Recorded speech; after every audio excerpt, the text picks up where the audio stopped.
On the motorcycle today. Mercy sakes. It's 27 degrees. Can you believe it? Yeah, of course. But, that was like nice ski weather. So it just depends on what kind of outfit you have on. So it just depends on what kind of there's no bad weather, only bad clothing.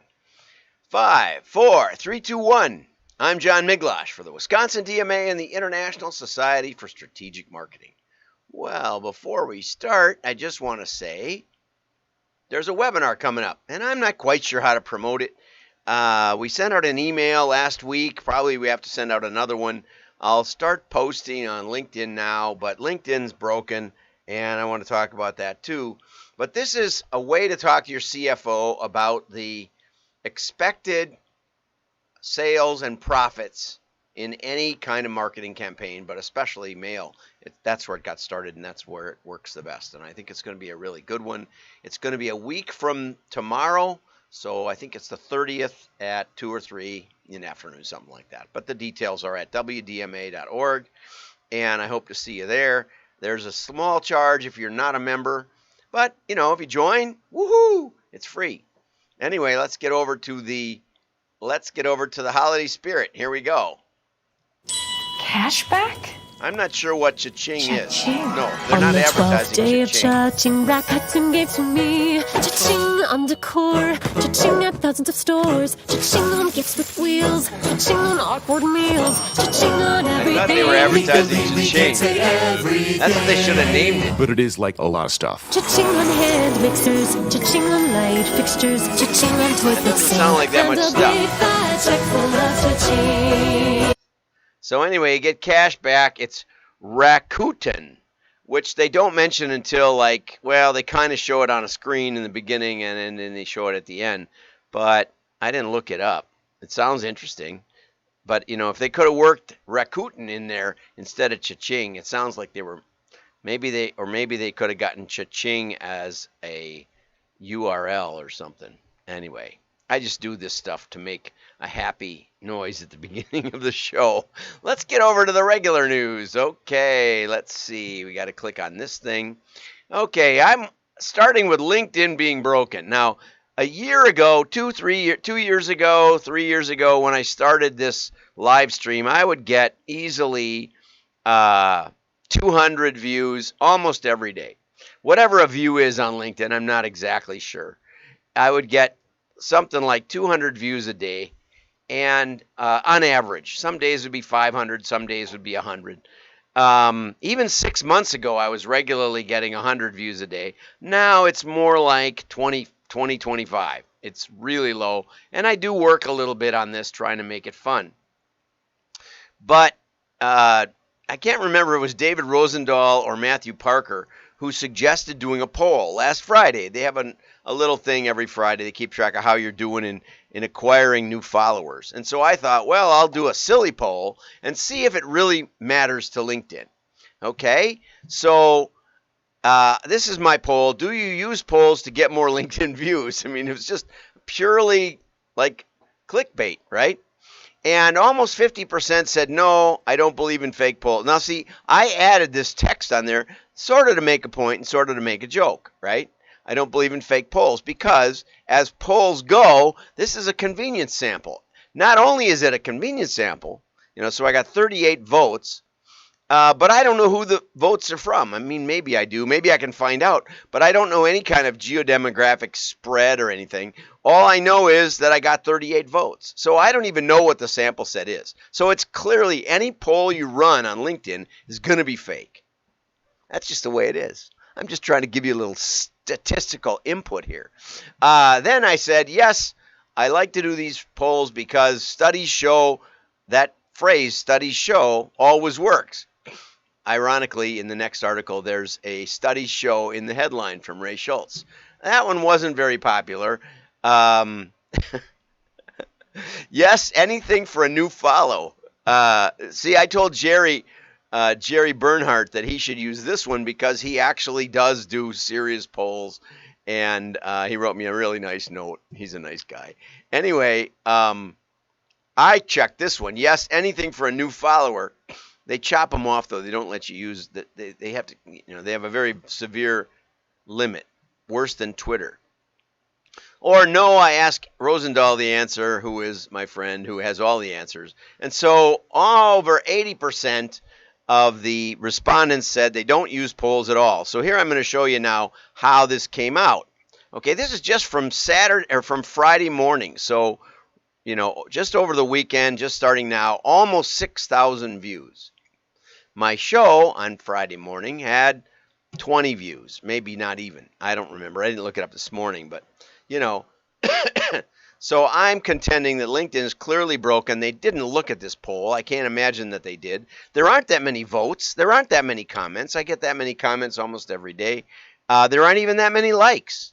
It's just that by using a poll, you can get a lot of attention.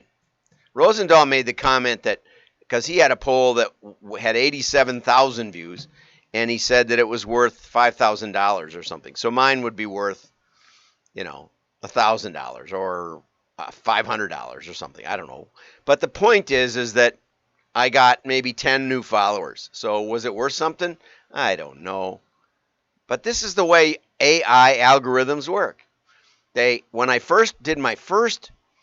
I did the VP of marketing at LinkedIn asked me to write an article for LinkedIn when they first had the article capability. So I did, and I got thousands of views on the first one and lots of interaction. The second one I got a couple of hundred, and most of them were right around there. They just went down to nothing. I had a friend who wrote for Forbes, similar thing. She got 5,000 views the first article she wrote because they promoted it. And after that, it went down to hundreds and then into dozens. And we watched that with LinkedIn. It used to be anybody who liked your stuff would see your stuff. Not anymore. Not now. It's a couple, maybe 3% of the people who've liked your content. I liked M&Ms. I love M&Ms. And I don't ever see any posts by M&Ms, because LinkedIn wanted to take control, or Facebook wanted to take control of that. And that's where we're at. So if you're trying to build a platform on somebody else's platform, beware. Okay, people are worried about late delivery of gifts. Study shows. Did I just say that? Study shows. Right. But in this case, at least, Ray does tell who the study was by, Question Pro, and it was about 900 people participated in the study, so it's much more valuable than mine. A lot of them are worried about getting the gifts or having them in stock. I ordered I yearly order a couple of fleeces in new colors. I got a purple one. Not from Land's End. They don't sell my product in purple. That's one of those things that they won't have the item I'm looking for, right? So Land's End didn't have it, so I bought a gray and a purple from some company I'd never heard of. They're a little more inexpensively made. They don't fit as well. They're not as nice as Land's End, but they had what I wanted. That's how it works, okay? So there were some really great ideas here, though, I thought. This situation could be an opportunity with firms with a solid triggered email programs. Now, you got to watch out for that because one of my clients I ordered from, and what did I order? I ordered some whiskey glasses, and I got an triggered email saying you might be interested in a bug vacuum. How does that connect? So there are better and worse triggered email programs, I got to say. But if you are out of stock in something I'm looking for, where I hit the add to cart button and it wasn't there, if you can suggest an alternative, hopefully better than the bug vacuum, then this is a good suggestion. That's why I wanted to talk about the article. It's a chance to upsell or cross-sell. It's also a chance just to sell something as an alternative. Like if Land's End, when I went looking for a purple fleece on Land's End, if they would have showed me a purple fleece, they have a variety, but I just wanted the simple, inexpensive one, or give me a special discount on the one because you didn't have what I wanted, but they didn't, and this one was half the price of even their on sale ones. Anyway, some people are going to create their own craft gifts. My wife's doing some of that. She always does, but she's got a new one, and I walked in on her making mine. Dang it. She got really mad. It wasn't my fault. I was at the hardware store and I came back. Had a good, I was gone an hour. Not the hardware store, but the lumber company. So anyway, 27% will shop at local markets, street fairs, and farmers markets. 10% will pay more. 83% dislike packaging that's too big for the inside item. I especially don't like that. 82% are only 82% are frustrated by hard to open packages. I can never get packages open anymore. My word, yeah, everyone needs a bug vacuum.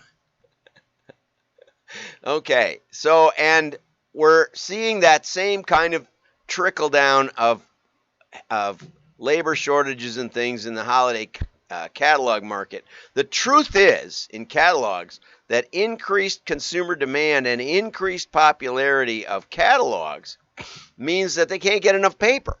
And they can't get printed on time because the printer doesn't have enough people. And I know somebody that's applied for 2 jobs at Quad and hasn't gotten either of them. It's like, well, wait a minute. I thought you needed people. Anyway, so paper was in short supply. Yep, that's true. But it's still worth it. That's because people want it. Okay, we thought last year was bad. This year was worse, said Leslie Newton, Plow and Hearth's CEO. I know Dana over there. I don't know. Dana was the president for years and years and years, but maybe he's stepping down or something. Anyway, we have higher than historic consumer demand, so marketers want to mail as broadly as they can and sell as much as possible, said my friend Hamilton Davison. He's a great guy, and he runs the American Catalog Mailers Association. Magalog, enter the Magalog. The article made it sound like this was something new. I showed my style consultant a Magalog that I developed back in probably the late 80s. Yeah, it was. It was the late 80s. And it did really well. It was for shipping forms, for import-export forms. And we basically explained if you don't have the right forms, or if someone, back when you had to put them in a typewriter, if someone misspells one of the names of the company or something, you're in big trouble. So this was, never mind what it was. It was a Magalog. So it's a term that's been around for a while. It included tips for taking family photos with your pets, alongside matching outfits for babies and humans, for fur babies and human babies, I think they meant to say. Okay. And Diane Pelkey, Chewy's VP of Communications, said, we're trying to make it more experiential. I thought it said more experimental. We want consumers to feel like they're unfolding a story. Okay.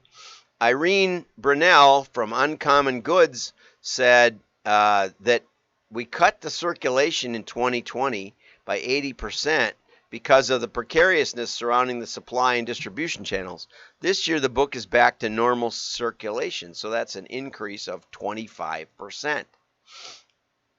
Do the math. And it's been revamped to fit with the times as a focus on celebrating with loved ones, no matter how big or small your gathering is, or what you think of them. Okay, so it's more of a gift guide, Irene said. So 2020 turned out to be very successful holiday season, which is really exciting.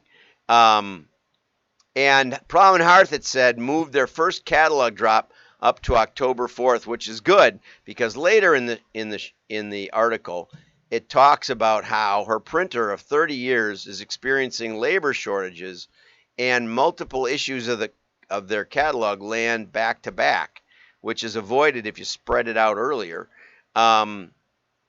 She called up some other members of the American Catalog Association, Catalog Mailers Association, said, how hard do I need to ring these guys over this issue? And they said, you're lucky you even got the email that said they weren't going to make it in time.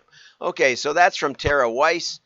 Excellent overview of some of the challenges. But basically the challenges are caused by the popularity of catalogs. I went back and I found an article that I wrote way back in 1990, and it was about why I love catalogs so much. And we'll probably touch on that one of these days because there's some fun in it. But I'm going to actually add some pictures to it, which it didn't have in the original edition of DM News. Have a great day. Like and share. Your friends will know you're smart. Have a great holiday season and a wonder what that's yeah, that's the link for the Keith just put up the link for the webinar. So get over there and register, and I'm sure you'll learn a lot, if not to talk to your CFO, also to talk to your clients about what they need to keep in mind. You know, I've talked to people who've told me they use this thing for decades.